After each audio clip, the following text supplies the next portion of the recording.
Hi, Dyslexic Genius here, Brett Hurt. My phone number is 864-236-1680, or you can email me at dyslexicgeniushurt@gmail.com. What I'm going to talk about is the retaining ring, this ring here, the last piece that goes into a reproducer, like a Model C, an O, an M, or whatever. But sometimes when you have the reproducer body and you start to screw this in place, you're going, oh man, why is it getting so tight?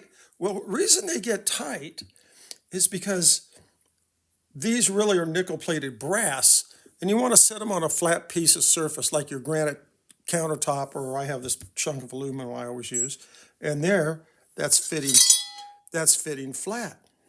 Now it will screw in. I had to retest, I started to reassemble it because I'm changing the top out, the main body of the reproducer out, and I'm going, oh, this one's bent, we have to fix that. One thing else is How did you fix it?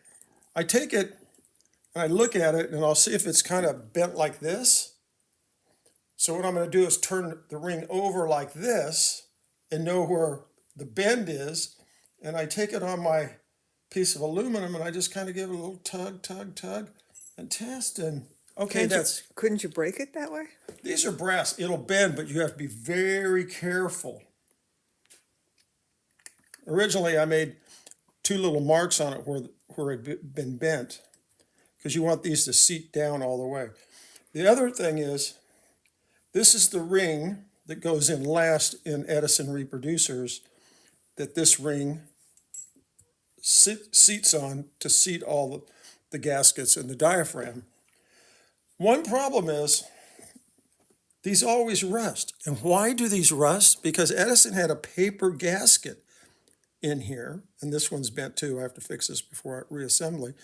And you have to take the paper off both sides and then remove the rust. The paper is like a big wick. It's just going to attract moisture like anything, and that's why you always pull these out, and they're 99% of the time they're rusted, and you have to come in with sandpaper and clean them off. I do that with 320, and I use my little block to do that. You sit up here and go like that. The other thing is,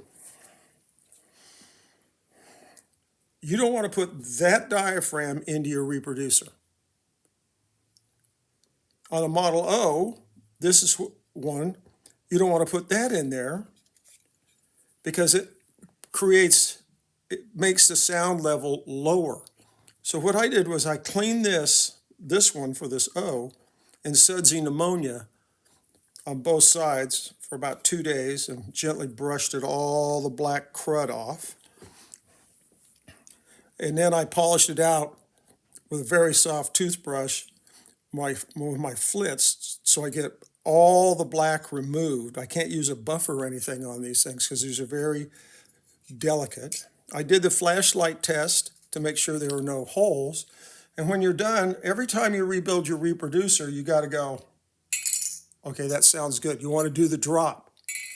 Even on a Victor machine with a mica, I just rebuilt one for a friend who came over, and I went, oh, that one's dead in the water, because it just goes thud, and you'll get no sound out of your beautiful records you own.